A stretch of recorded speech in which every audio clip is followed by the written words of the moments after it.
En politique, notamment en Afrique noire, les nouvelles générations de jeunes réclament le départ des vieilles générations pour faire mieux, disent-elles.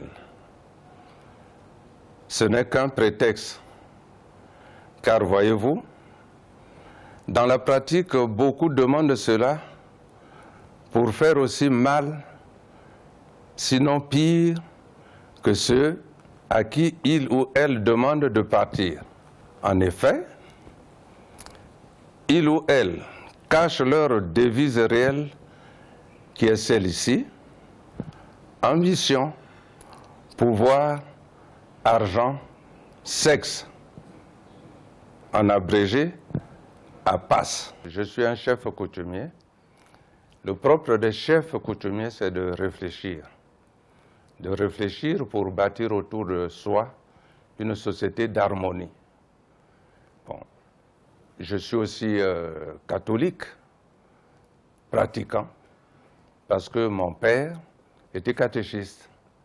Et le grand-père, mon grand-père, le père de ma mère, était catéchiste. Et j'ai grandi dans le milieu catholique. J'ai fait allusion ici à une pratique, disons, culturelle des gens de ma tribu, c'est-à-dire les Mboshi. On m'a dit aussi que c'est peut-être Bantou, c'est-à-dire les jeunes gens de la même génération, hein, qui sont nés soit pendant la même année ou bien pendant la même saison. Ils avaient entre eux une attitude quelquefois incompréhensible. Le message, un peu le message de la recherche de l'harmonie. On peut avoir des contradictions, mais il faut chercher à dialoguer. Et lorsque vous venez au dialogue, il ne faut pas venir avec des idées déjà arrêtées pour les imposer aux autres. Il faut venir avec le fait que vous ne détenez pas la vérité absolue. La vérité aussi est dans la bouche ou dans la réflexion des autres.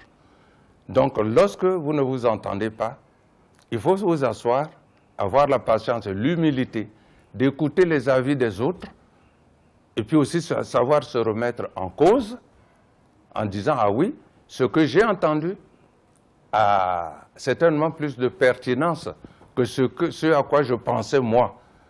Et ce n'est que par cette méthode qu'on peut arriver justement à l'harmonie. Il s'intitule « Micmac démocratique en démocratie ». J'ai déjà un avant-projet de ça. Je peux peut-être vous montrer. Voilà, c'est ça. Micmac démocratique en démocratie. Point d'exclamation. Parce que, est-ce qu'en démocratie, il peut y avoir des micmacs? On pourrait poser ça comme un point d'interrogation. Est-ce que réellement il y a des micmacs en démocratie? Il se pourrait, pourquoi pas.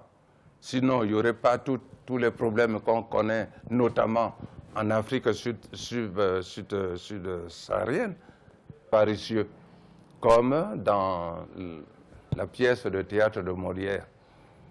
Donc, lorsque on parle des avares et des avaricieux, on ne désigne pas un tel, c'est lui l'avare, non. Donc, je ne désigne pas ici qui est micmaqueur, si on peut dire ça comme ça, et ça c'est un néologisme, ou bien qui est auteur de micmac, je n'ai pas désigné quelqu'un ici comme ça, mais je parle de ceux de ce principe que je pense qui existe.